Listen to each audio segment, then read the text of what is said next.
So welcome to an interesting experiment for us, is to run a workshop in parallel, both in person at the Wild Coast Sun in, well, it's actually in the Eastern Cape, but just south of Durban, and also here online with you people. Thank you very much for joining in. It'll be an interesting day. The reason I mentioned that we're running in parallel is because the connectivity problems at the on-site venue, the Wild Coast Sun, are not challenging. And so we're unable to do a hybrid event. And so while we're meeting here online, there's another group meeting in person at the Wild Coast. And that means that we've been able to, we've had to record some of the presentations, and we've had, of course, glitches even with the recording, but we will be providing pretty much the same content in both the live session, in-person session, and this live online session. So we're starting this morning with a what is to be a keynote session, but may end up as a discussion. I'll come back to that, our current session, and then we'll follow that with a workshop on wild meat, and those two are the first part of this morning. And then the latter part of the morning, we have a session on intra-Africa tourism and looking around the whole tourism sector. And then after lunch, we have a session on liberalizing trade in wildlife products, and we close with a panel discussion. All of this is being technically organized by Share Screen Africa. And so Share Screen Africa, as you'll have seen, is recording it, so video clips will be available later on. So before I go into this session, let me just start with introducing Prudence Nkomo from Share Screen Africa, who is our technical partner and actually a great partner to be working with. Big kudos to Share Screen Africa for making this happen. Over to you, Prudence, to say a few words of welcome. Good morning, everyone, from a very wet Pretoria. I'd like to share with you who we are as Share Screen Africa. Share Screen Africa is dedicated to empowering students across the African continent with valuable conservation knowledge and skills. Our mission is to create engaging virtual learning events which are archived on YouTube as part of our ever-expanding virtual library. So what we do is we connect experts with students through Zoom. So we literally share our screen between students and experts, and we get that information to be archived and saved on YouTube. And this initiative was started by a parent organization called Leadership for Conservation in Africa, which is a non-profit organization committed to conservation. So to get to know more about the work that we do as Share Screen Africa, you can go to our website, www.sharescreenafrica.org. And if you want to know more about our parent organization, you can go to www.lcafrica.org. But I'll get all these things into the chat. I'll send you the links. And for those who are eager to access today's presentations, we will have the presentations available on our YouTube channel, and you can access this through our website. So I'll get all the links onto the chat, and you'll be able to engage more with us. Thank you, Frank. Thank you, Prudence. And so you see, to do something like this, content is one piece of it, but the delivery of it, the delivery of both live as we are today, and to be able to go back and see it later on, is something that Share Screen Africa brings to the table, which is absolutely fabulous. And I should emphasize, they don't just work with us. Of course, they work with many different players. So if you're working on conservation discussions online, definitely give them a call. Give Prudence and the team a call, and they'll discuss what your needs are. Fabulous.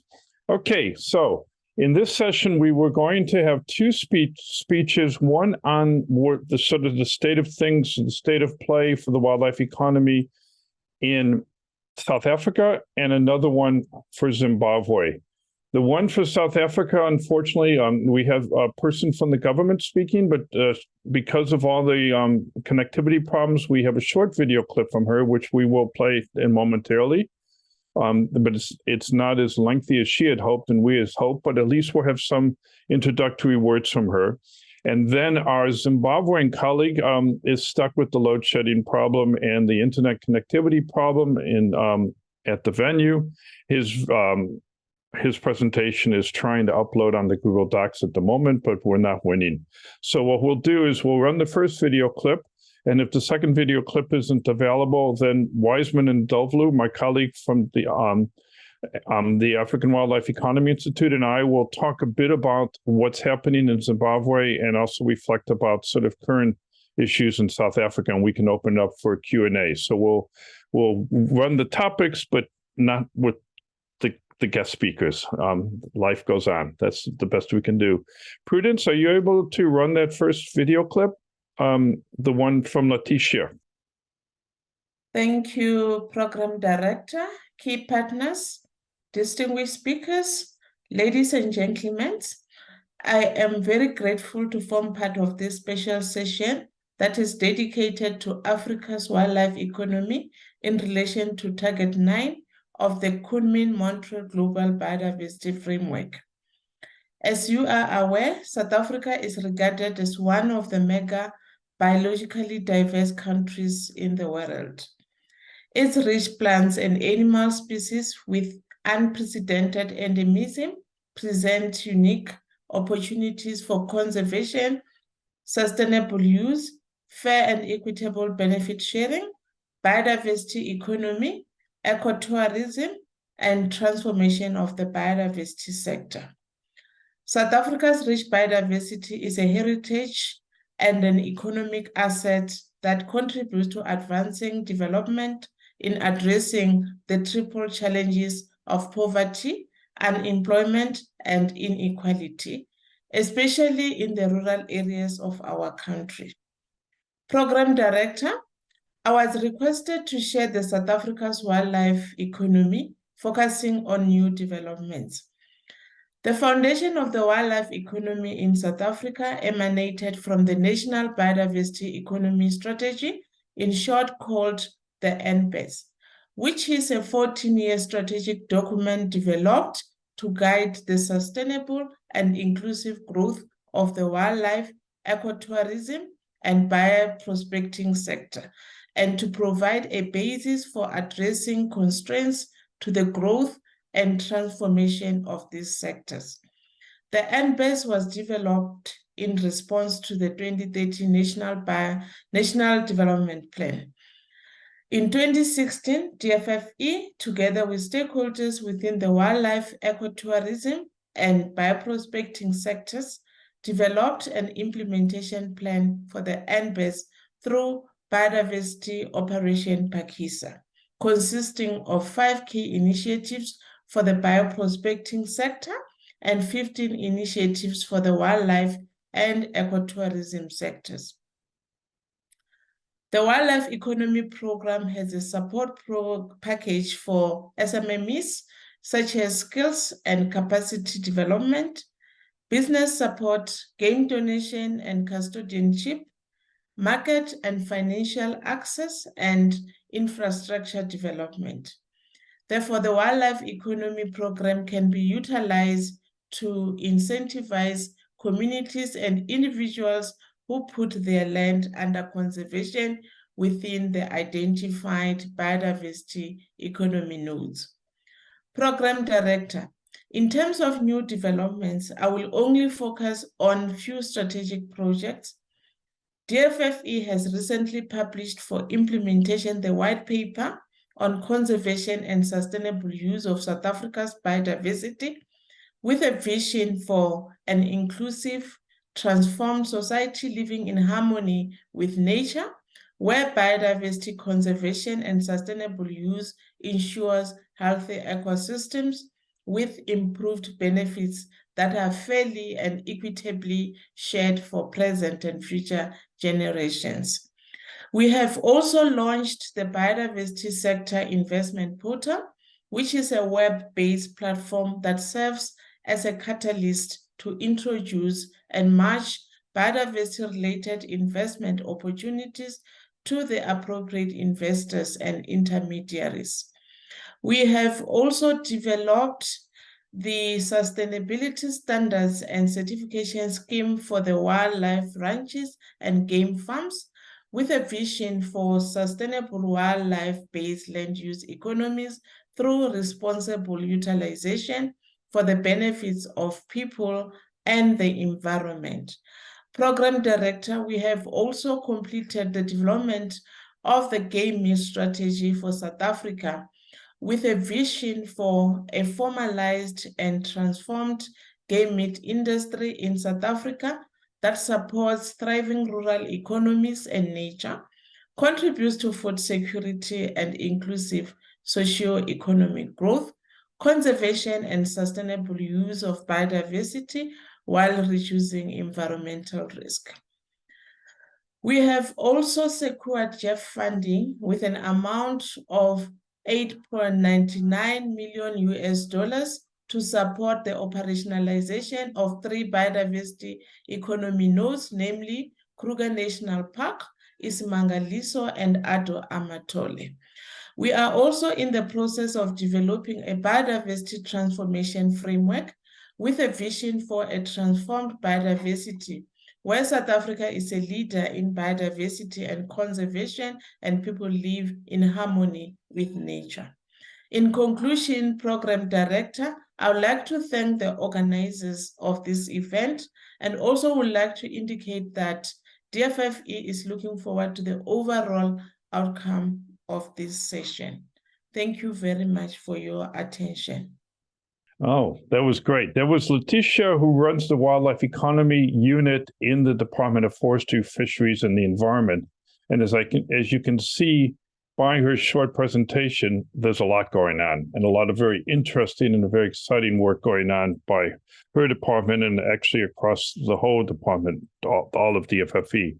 So what we'll do is I'm going to spend a couple minutes talking about the Zimbabwe situation, a bit that we know. And Wiseman, are you on the call now? Wiseman W, if you can't share your screen. There he is. Hi, Wise. So Wiseman is our first postdoc at the African Wildlife Economy Institute at Stellenbosch, and he comes from the Hwange area. So I'm going to talk a few minutes about the recent biodiversity reports in Zimbabwe, and then Wiseman's going to correct me for the things I've said wrong or misunderstood. And then so I'll come back to you, Wise, and you can interject. And I want to summarize a couple key parts of the report that's come out. So, and then we'll come back to the South African situation and talk about the 2 developments at the same time. So Zimbabwe isn't as far along. In fact, most countries aren't as far along in coming up with a government strategy or program of implementation for the wildlife economy as South Africa, but they're starting to move in that direction. And not just Zimbabwe, but there's discussions across the continent, in Uganda, in Kenya, in Cameroon, you name it. Countries are starting to look at this topic more seriously. But what Zimbabwe recently did was to launch a biodiversity economy report, which provides a stock taking of the situation in the country and makes some recommendations of possible opportunities for policy reform that could help to stimulate the economy and help it to move forward. Starting off at the top, though, is terminology. And as you'll see, we've titled the special session, like the name of our institute, Africa's Wildlife Economy. And yet Lactitia from DFFE and the report from Zimbabwe are talking about the biodiversity economy. So what's the difference? Or do they mean the same thing, or don't they? Or it depends on who you talk to. And Lactitia went very fast on it, but it's important to sort of maybe highlight that there's different ways of packaging the perception of these products and, these opportunities with nature and sustainable use, and different terminologies being used. So for the African Wildlife Economy Institute, we see wildlife as the overriding concept of species that are wild, whether those species are animals, plants, fungi, whether they're terrestrial, marine, aquatic, what have you. And so for us, the wildlife is an all-encompassing word.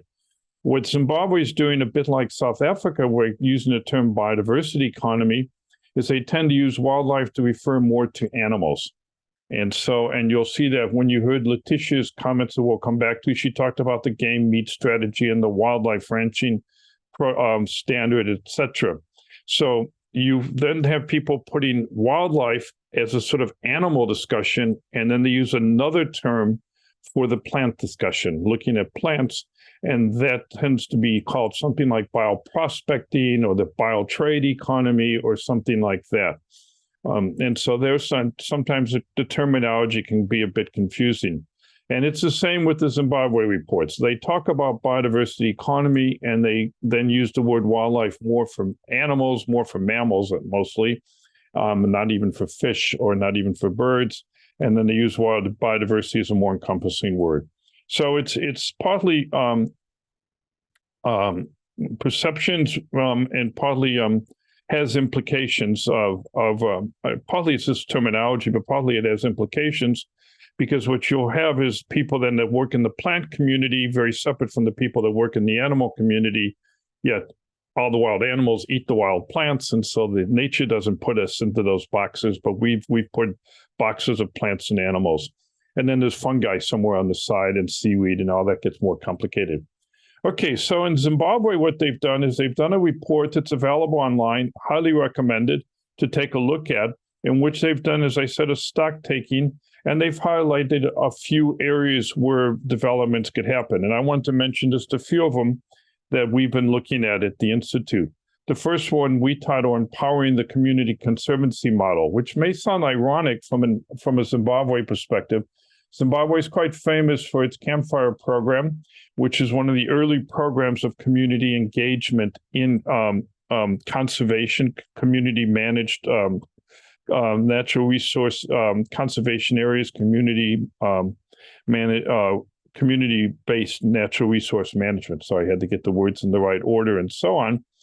But this report highlights that there's an issue of use rights and property rights. And they argue here that if Zimbabwe's wildlife and natural resource regulations can be amended to allow for full ownership rights of communities over wildlife, this could open up new opportunities for wildlife enterprise development on communal land.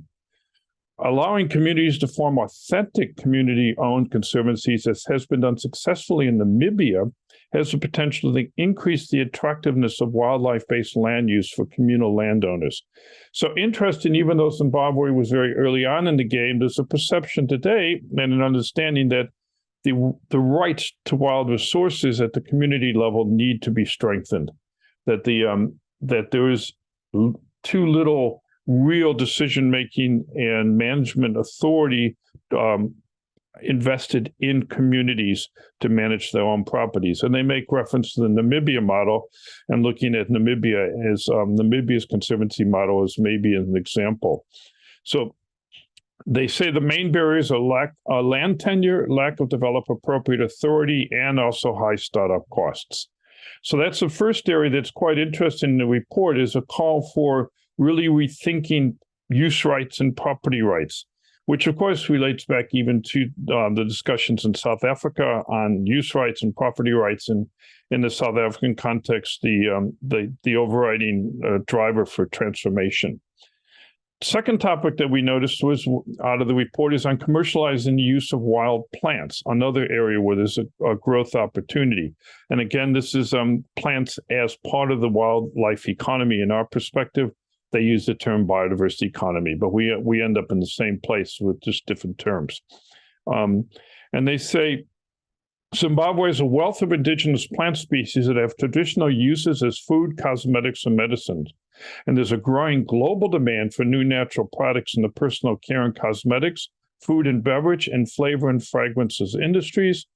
With its wealth of potentially useful plant species and traditional knowledge associated with their use, Zimbabwe is well placed to capitalize on this trend.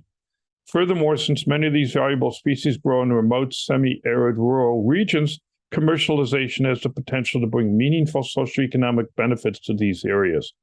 So the second area is a focus on the wild plant economy, if you will. And wild plant economy is not just for domestic consumption, but for going into global value chains. Going into global value chains in the food industry, in the cosmetic industry, in the medicine industry, and so on.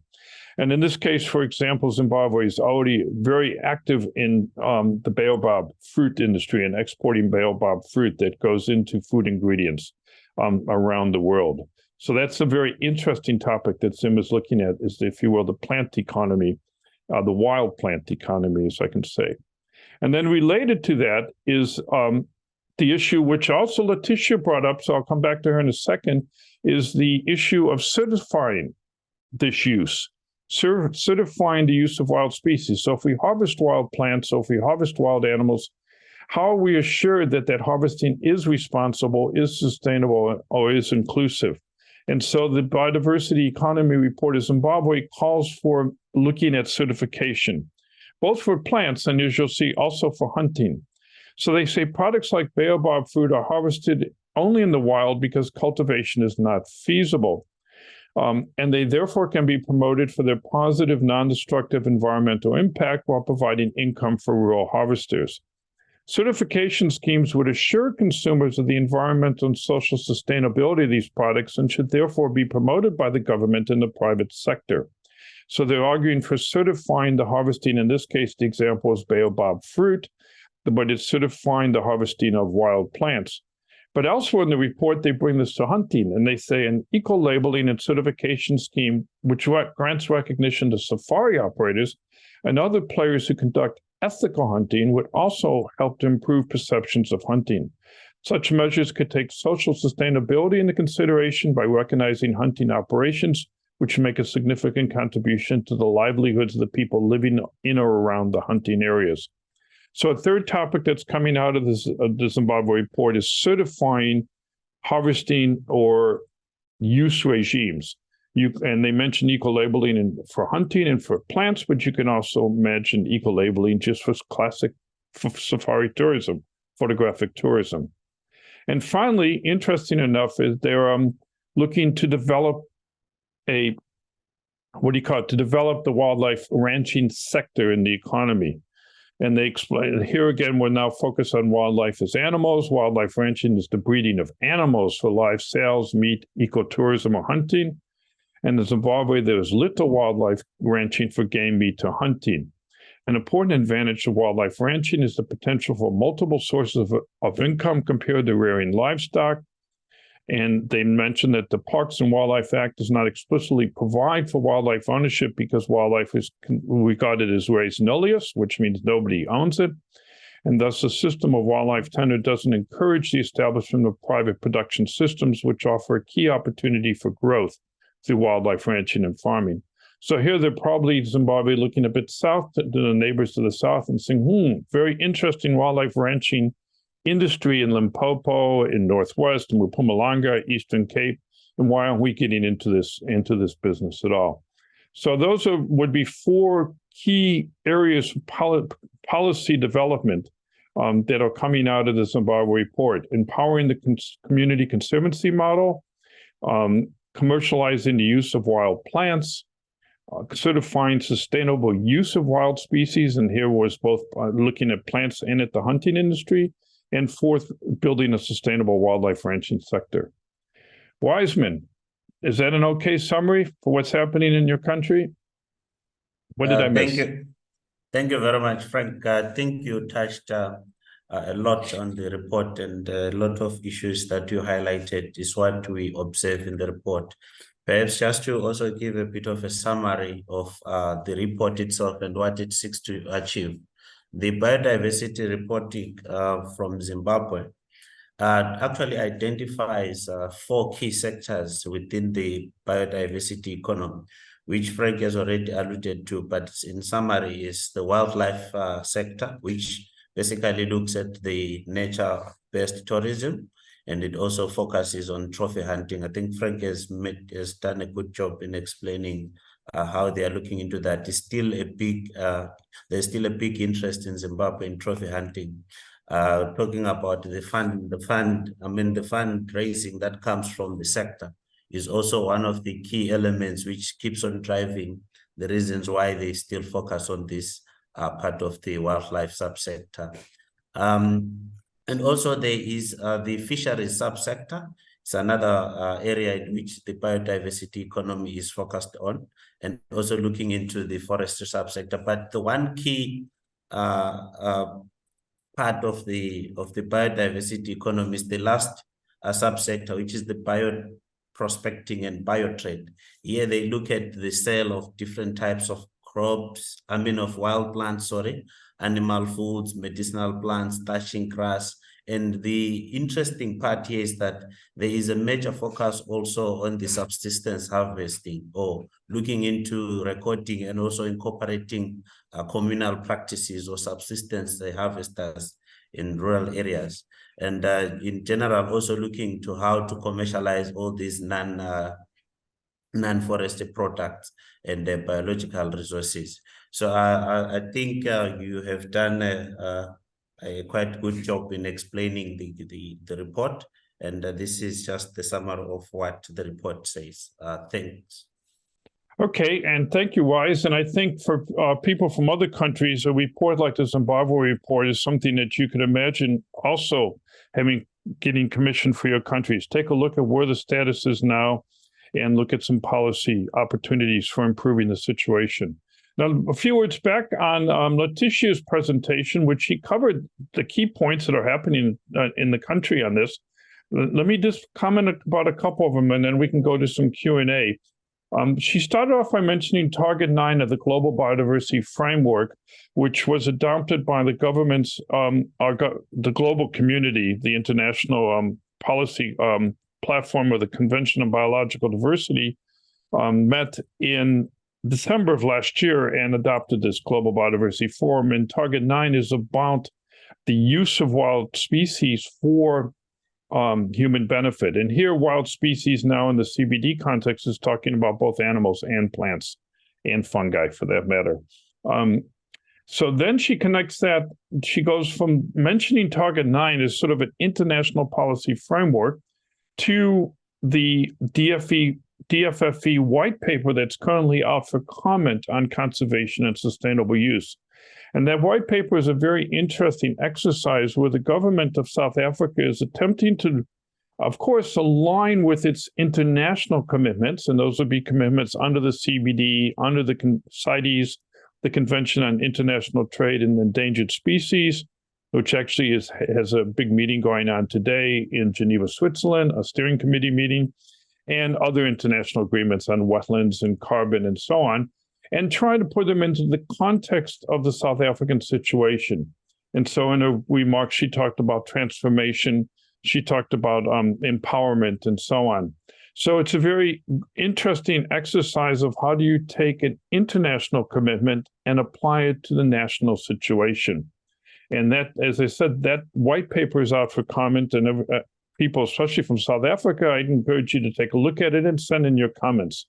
We've had discussions with DFFE earlier in this year, and I can say, which sometimes one's quite cynical, they do read the comments people send in, and they take them quite seriously. And we've had discussion with Lactitia about comments on the game meat strategy, for example. So it does pay to actually submit, to take a look at these attempts which they're doing to align South Africa's priorities with international commitments, as this white paper has.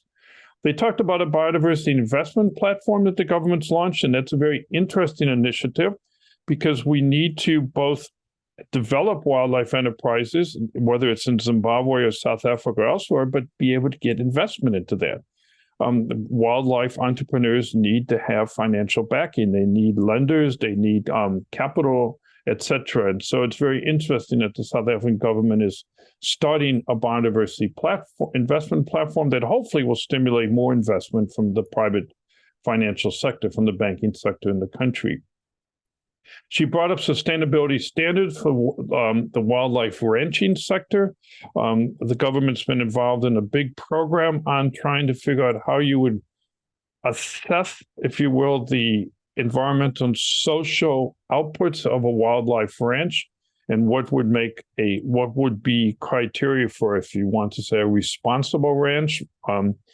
And one can think of, you can think of going from very large game reserves like Swallow and in the Northern Cape to intensive ostrich farming in 𝐓𝐡𝐞. You have a very big range in the country, and what part of that range is more wild and more inclusive, and what part of that is maybe more intensive and maybe more exclusive, and things to think about. So that sustainability standard is a very interesting initiative.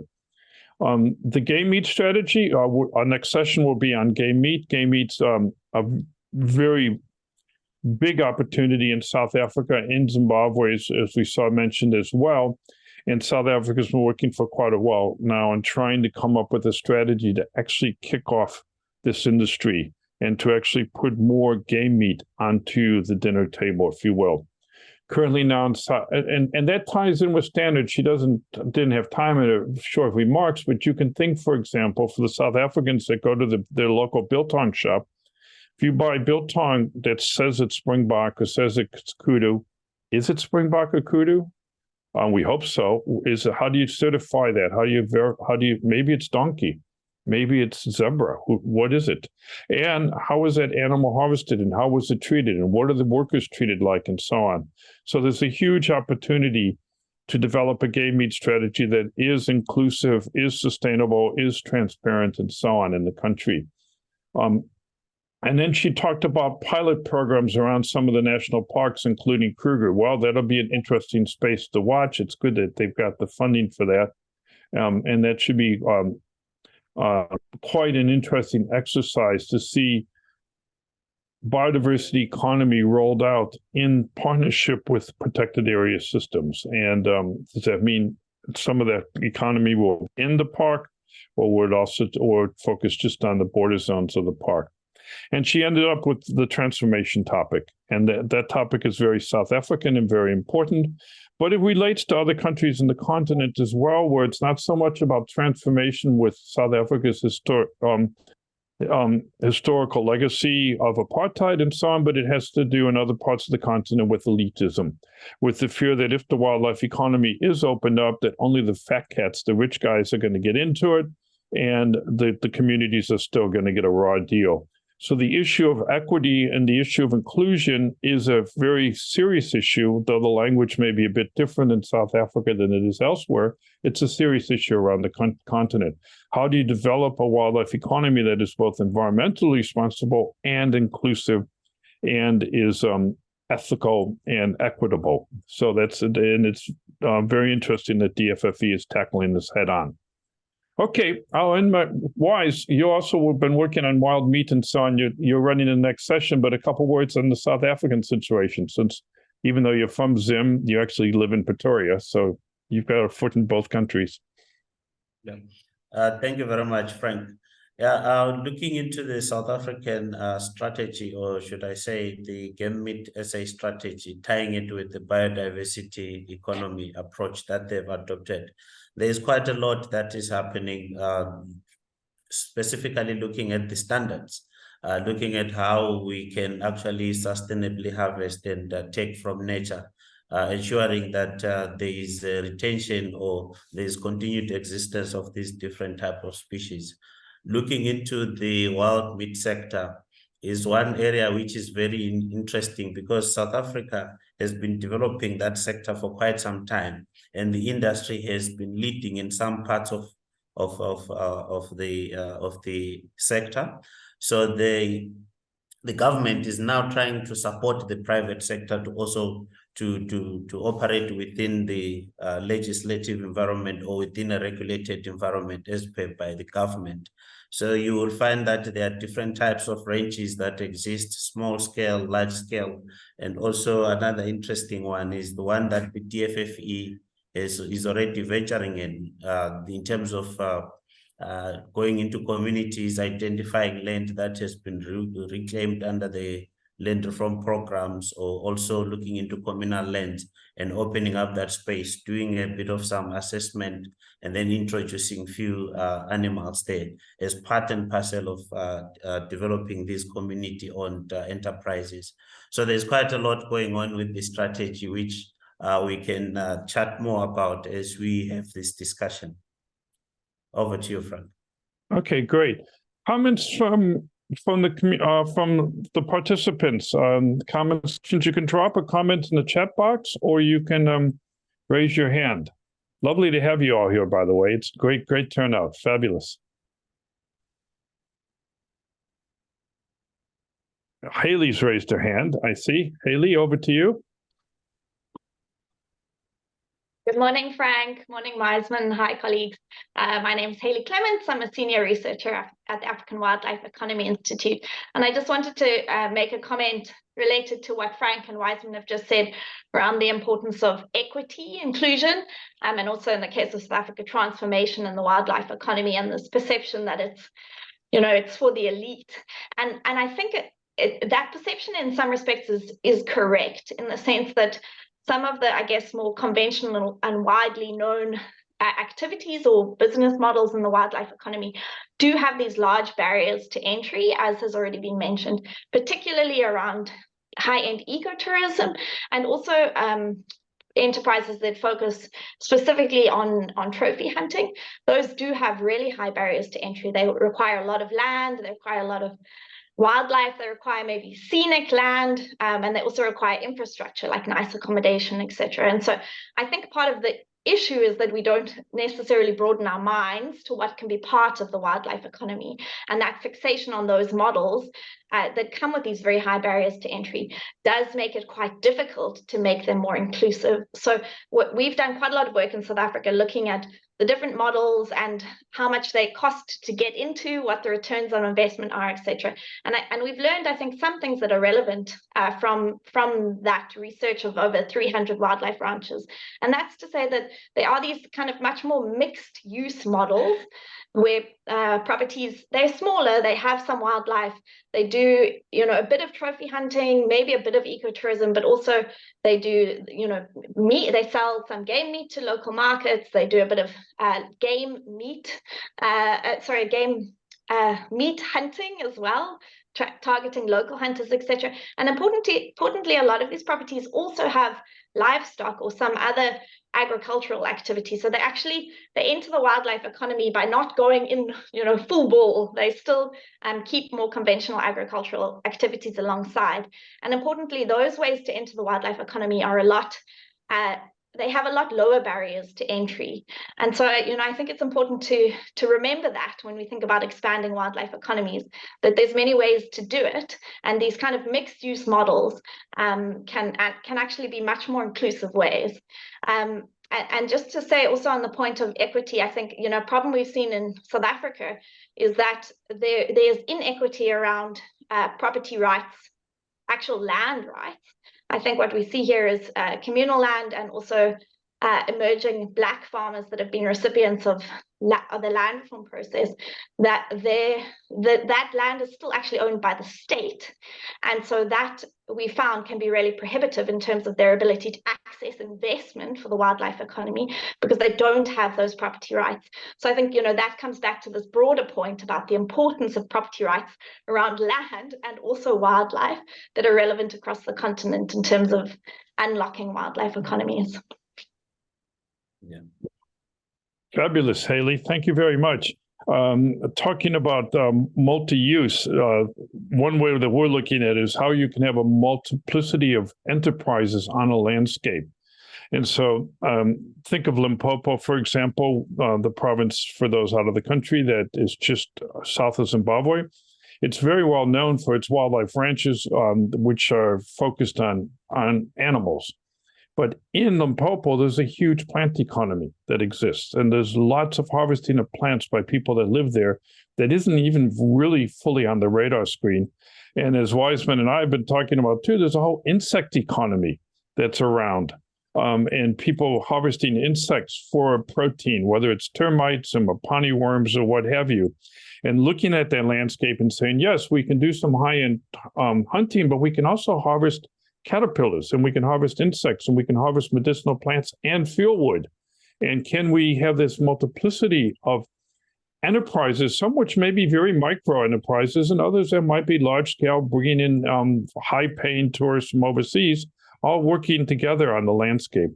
And then the second point you made, Hayley, which is really important even for South Africa, is to have a biodiversity investment platform is going to require probably that the people are able to have access to the land, ownership to the land, use rights, and so on. So one of the challenges you have with communally owned or managed areas is their ability to secure loans on property that they don't have clear title to. So they don't have an asset that they can bring to the bank and borrow against. And so this combining of sort of property rights with investment is unlocking investments, a whole nother opportunity and story. Okay, comment, question from any, Wise, sorry, go ahead, Wise. Okay, thanks so much, Haley, for bringing that up. I think one of the things we should start thinking about is how to best introduce new models into this community type of conservancies that we are talking about, or these, should I say, enterprises, the wildlife enterprises. So if we are now starting to say these past models that we've been using, which we call community beneficiation, or the saying they should start these big ranches and so forth, and there are barriers to entry, of course, because of the requirements in terms of cost. So what are the other best ways in which communities can benefit or should participate in these wildlife economies? For example, we could be saying in protected areas such as Kruger, there's a part, for example, where they have a large distribution of mopane worms. Could there be an arrangement where communities could come in and harvest, or these small traders which they can be allowed to come in a monitored way and come out and start to also sell from that? Or are there other practical ways which we can think about in trying to co-opt or to model the community participation or even beneficiation? Talking about the property rights as well is one of the key fundamentals that we really need to be talking about. If you look, majority of the communal lands that whether is it in South Africa or in Zimbabwe, you find that there are no title deeds. There's no land ownership, meaning even if someone has the means to start a conservancy or to own it as a private individual, he cannot acquire such kind of land. So when we cannot get the land to be owned or controlled by individuals or private property rights, then it becomes a challenge and an inhibiting factor in terms of getting even the communities or even those that want to participate in these wildlife enterprises or in ranching, animal ranching, for example. Thanks, Frank. Thank you. Very good. Clive is from the Environmental Sustainability Agency, has put a comment question in the chat that I can bring up here and follow on from what Wise was just saying. Thanks, Clive, for this, and it's a very good point you raised. My comment question would be, references made to certification, control, and regulation of sustainable harvesting, but I do not hear or see much about rewilding and restoring rural landscapes that would also make harvesting more sustainable while enabling lower barrier entry to the wildlife economy. Cattle game projects are seldom mentioned today. Well, Clive, that's a big topic for us at the African Wildlife Economy Institute. And actually, my talk later today is trying to develop the narrative of how certification, trade, wildlife use is actually drivers for rewilding and how these can actually work together. Rewilding is a big part of it. I was in preparing for my presentation, which is later today, I noted that a number of players, notably the African Wildlife Foundation Nairobi, says that habitat loss is the major driver for wildlife loss, and that we really need to focus on rewilding. But we have to have drivers for rewilding, and in fact, we think, of course, we haven't proven it yet, that a wildlife economy approach to rewilding could make a lot of sense, because one can then look at developing, whether it's commercializing wild plants, commercializing wild animals, encouraging people then to use that landscape more sustainably and to bring those wild species back into the landscape. One cattle game project that we are connected to is Shingani Ranch in Zimbabwe, which is owned by the Oppenheimer family, in which it's a large cattle ranch that is now very actively moving to a cattle game model. And so they have on the game side both game meat production and tourism, hunting tourism, etc. And so it's one, and it's about 100,000 hectare project. So it's one for us to keep an eye on.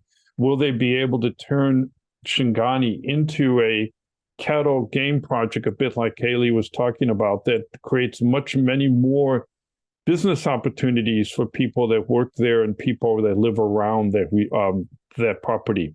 So that's one to look at, one for sure. It's in fact, I would say that in a sense, one of the indicators of whether the wildlife economy is working is on the environmental side, is it driving landscape restoration? Is it driving rewilding, landscape maintenance, not just in the national parks, but of course across the landscapes where we live as communities and as people. And so it's, if we don't do that, then we're not winning on the environment side. So very good point. Excellent point. Great. One from Terrence, also systems change agent and marketing communications. Hi, Terrence. What efforts are being done for harmonization of terminology in the region and across the continent? Oh my gosh. I started off babbling about biodiversity economy versus wildlife economy. There's a lot of terminology issues. One that's a bugbear of mine is, what does the word conservation mean? And what people mean by conservation. I use an IUCN definition. Other people don't agree with that. They use a more protectionist definition. IUCN defines conservation as those activities that make use sustainable. So it isn't conservation and sustainable use. The use of wild resources sustainably is conservation, which is a little different spin than other people have. But one of the advantages of the international agreements, Terrence, is that they do have our governments agreeing on terminology and language in international negotiations, and then at least translated into the official UN languages. So you do have terminology on words like biodiversity or ecosystems or sustainable use that have definitions that are in English and in French and in Chinese and in Russian and in Spanish. And then some people then will do official translations in other major languages like Portuguese, and also in Arabic. They're in Arabic officially too through the UN, and that does help. And so you'll see that all the international agreements often have a section on terminology, but one word that they haven't defined is wild. And I haven't seen an official definition of the concept of wild. And interesting enough, the CITES Convention is a convention on the international trade in wild species. But what does that term mean? Wild and wilderness wild. And I think that's an interesting part of it. How do we come up with terminology? Some words that we have well defined and others that we don't. Okay. Wise, do you want to take one of these comments? Or should I carry on for a couple more minutes? I'm going through them. Okay. You can be carrying on. I'm just going through the questions. Okay. Well, why don't I ask you this one that comes from Emmanuel with Wise? I'll ask it to you. How can we promote holistic livestock wildlife ecosystem management in different areas of the African continent? How do we link community members to the best market to cultivate their interest in appreciating community-based livestock wildlife conservation approaches and key habitats? So that doing this livestock wildlife economy, if you will. I think if I'm getting this question is, how do we bring together both wildlife and animal management or livestock management? What are the trade-offs, or how can that be achieved? Maybe one of the things that I can highlight is that there is always a concern between bringing together wild animals and also livestock. One of the major concerns is about the movement of diseases or the transfer of diseases between the wild animals to livestock. One of the major disease that you will find is the foot and mouth, which is usually carried by the buffalo. But if you observe literature and studies, there is a clear proof that there is limited, or should I say, there is little evidence that wild animals are infected as much as the livestock. So you are likely to find more diseases from livestock than you would find from wild animals. So that concern is one of the contentious issues. Even now, if you look with the coronavirus, which we just had, it also even stimulated these types of concerns. But however, there are many farmers be it here in South Africa. We can name some here in Karoo, some you'll find them in Limpopo, where there is a mixture of both livestock and also wildlife. But you'll find that in practice, these don't necessarily come together whenever there is grazing and so forth. They meet normally in the water drinking areas. After that, they separate and another one go there. So the chances of transfer of such usually okay in the drinking places or in the rivers or in the dams that where they source their water, or in the parts that they cross. But that evidence is not hugely documented. What we know is that there is less of diseases in the wildlife than compared to livestock. And then secondly, now there's been a movement towards trying to move in the direction of regenerative agriculture, where we see protected areas or areas, conserved areas, allowing the animals or from the communities around to come and graze there. So as a way to support both, because one benefit of doing such regenerative agriculture is that when you bring in a controlled environment, these animals from the communities and so forth, then they graze there. They tend to open up the soil by removing all that dead grass, which sometimes goes into waste through burning, because they burn about, for example, in Kruger, they burn up to 20% of their grass. So if you co-opt in the communities with their animals in a controlled environment, then you give an opportunity for such integration or bringing together the community as well as into the conservation space. So you can serve both purposes of both wild animals and also the livestock management or livestock economy. Thanks. Thanks, Wise. Some good chats coming in. We'll come to you in a second, Andre. Clive says we should take a sustainable livelihoods framework approach and link it to rewilding 100%. I think that's a big theme. That's how to do that. And there's lots of nuances. Now, Andre Joubert has her hand up. Andre's been working with us on the trade aspects of trading actually in wild meat. So over to you, Andre. Thank you, Frank. Good morning, everyone.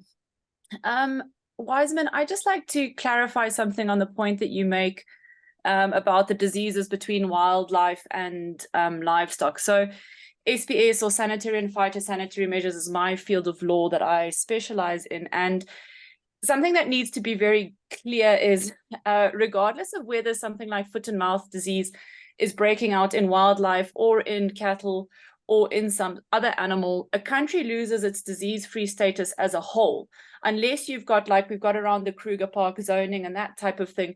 But that's relatively uncommon in Africa.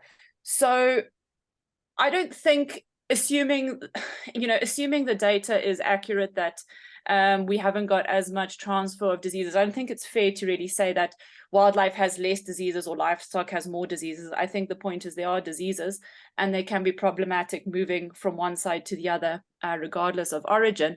But from a trade perspective, there is an incredibly strong biosecurity and control and separation of livestock and wildlife. In terms of trade, there's very little prospect of being able to export wild meat or anything within the biodiversity or wildlife economy, if it is capable of transferring diseases or hosting them or that type of thing. So I just wanted to clarify that the assumption that foot and mouth disease, for example, is something that's not transferred that often. The fact that it is transferable is in trade law terms something that is an incredibly big obstacle and requires a lot more control than what in general we're seeing. I mean, Zimbabwe and South Africa are both really good examples, with foot and mouth disease breaking out in the livestock industries primarily over the past couple of years. But that still means that wild meat from cloven-hoofed animals cannot be exported because we don't really have the protocols and the equivalent agreements with other countries that we would need to fully benefit from the OIE's guidelines and that type of thing. So that's all just what I wanted to add there. Thanks, Beandre. I think you are raising an important point, and you are very accurate. As it is now, South Africa is finding it difficult to export, for example, its wild meat because of the outbreaks of the diseases. Yes, certainly we need to be mindful of that. And I think developing also processes and systems for testing, either during exportation, is one of the ways to think about it. But yes, you are right to say it would be naive to say totally that we shouldn't pay much attention to the existence of diseases, which are likely to affect particularly the global trade, or should I say, when you enter the global market, it becomes very, very difficult to achieve that. Thanks, Bianca. Okay, I'll make a comment on one final comment that was in the chat, and then maybe we can have a little coffee break before the next session.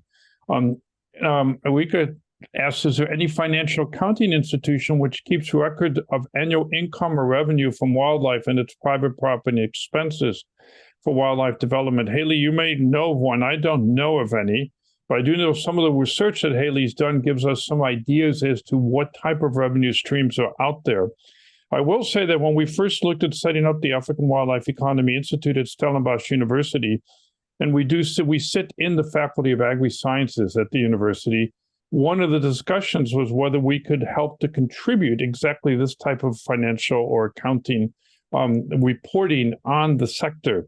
So you have a lot of information in a country like South Africa about its agricultural sector, its plant production, maize, apples, wine, grapes, what have you, and its livestock and its chickens and so on, and its sheep. But the whole millions of hectares that are now under what we call wildlife ranching don't end up in the same statistics. We don't know. We don't have the numbers on them. And so this is an opportunity, another area of an opportunity. So what we've just seen here is great ideas of how policy reform coming out of both Zimbabwe and South Africa. But we have, in both cases, a lot of work to do. And I'll just end with those two. There's a lot on the financial side to understand this sector, how big it is, and actually how the incomes are generated and how they're distributed. And as Beandre quite wisely pointed out, to understand the regulatory framework to be able to grow this sector. And in the case that she talked about, is this the framework with respect to trade in wild meat and the sanitary regulations in the international trade arena. So these are big areas of research.